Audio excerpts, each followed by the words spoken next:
And good evening, fellow South Africans and citizens of the world. Now,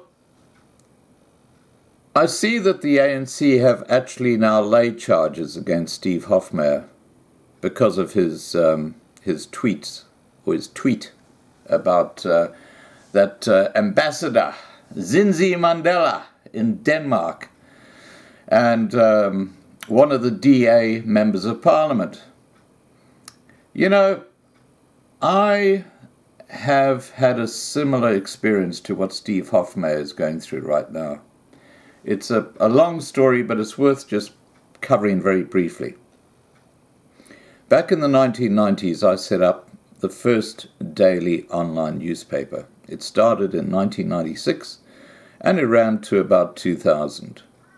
And the reason I stopped it in 2000 is because as a result of that paper, which was seen as a threat by the local News Limited paper and also by the Queensland government, because I was reporting negatively on the Labour Party, which was running the Queensland government at that time.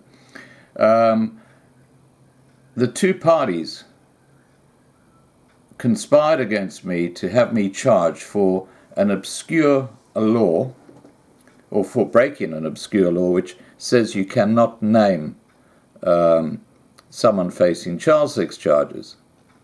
And I'm not going to go in the whole story here. I'll put a couple of links down below. The actual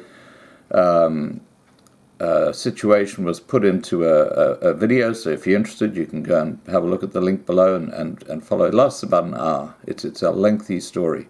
But the bottom line was that the person who I named in my newspaper was the Deputy Speaker of the House, and he was facing over 50 child sex charges, which the media were refusing to report about. And I put this guy's name up on my online newspaper, and I gave my reference, which was the Courier Mail's reference to this guy facing child sex charges a year earlier. And of course, nothing had been done because of his political position. And as a result of me actually putting that name up on my online newspaper, I had technically breached a 30-year-old law that no one had ever been charged under, which says you cannot name someone who is facing child sex charges. The reason I did it was because he was still holding his position as a Deputy Speaker of the Queensland government, and he was actually going to take the Speaker's chair at the very time they were going to be talking about how to advance child sex charge law when it was a hung parliament and the Speaker had the vote. And I said, nah, I'm not going to put up with this. And I put his name up, and as I said, I got charged. I went through 3 trials, and anyway, look, the whole thing is in the links below. The bottom line was that I was found not guilty, and as a result, I then went after the Courier Mail, who lodged the complaint against me to the DPP, or Department of Public Prosecutions, and against the Queensland government for a malicious prosecution. Now, I'm only bringing that up because what's happening to Steve Hofmeyr right now just smacks of very much the same sort of thing, and I think it's going to backfire horribly on the ANC. The situation is as follows. The ANC have now laid crimen injuria complaints against Steve Hofmeyr.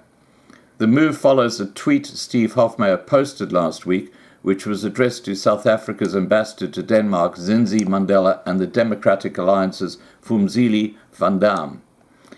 ANC national spokesperson Pule Mabe at the Johannesburg Central Police Station, where he laid a criminal complaint of crimen injuria against Afrikaans singer Steve Hofmeyr on 24th of June 2019. And the update says that the African National Congress has laid a criminal complaint of criminal injury against Afrikaans singer Steve Hofmeyr. The move follows the tweet which we've talked about. And in the tweet, this is what Steve Hofmeyr said. I'm a South African tax-paying citizen. Effectively, I am your boss. You will jump when I say so, and you will ask how high. and when you come to take our lives and land, you will die. Our contract is that simple, and don't you forget it.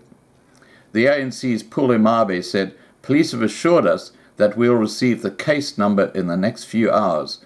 The ANC subscribes to the rule of law, and we have a constitution that protects life. Now, clearly, let's address what Steve Hofmeyr said in his tweet first, okay? And, okay, Steve can be a bit of a hothead, but there's absolutely nothing wrong or threatening in that email. In context, what he says is correct when he says, I am your boss, because an ambassador is a government servant or a public servant, and a member of parliament is a public servant. They are there because they've been voted in by the public. And the problem in South Africa is that these people who are voted in to positions like members of parliament through the ANC and the EFF and so on seem to think all of a sudden that they are above the law and they do not have to be dictated by anyone. They are a law unto themselves, and that is not what a public servant is. So when Hofmeyr says, I am your boss, he is right, because he is a taxpayer and they are public servants. What's happened is that the whole thing's turned upside down now because they're now in power and they think that they're God, which is wrong, and Steve Hofmeyr is right. And that'll be proven in court. You can't contest that. When it comes to the second part of what Steve Hofmeyr said, he says, when you come to take our lives and land, you will die. Now, he's talking about anyone. He's talking about if someone comes and tries to kill you and tries to take your land, you're going to defend yourself. It's not addressed directly to them. It's addressed to anyone who tries to do that, who tries to kill him. And you've got every right to defend yourself.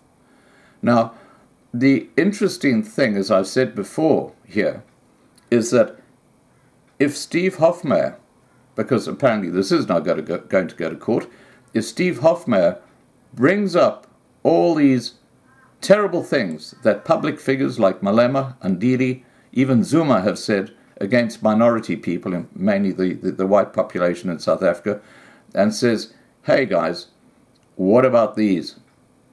And the judge then has to make a ruling based on what has been said by these public figures and what Steve Hofmeyr said in his tweet.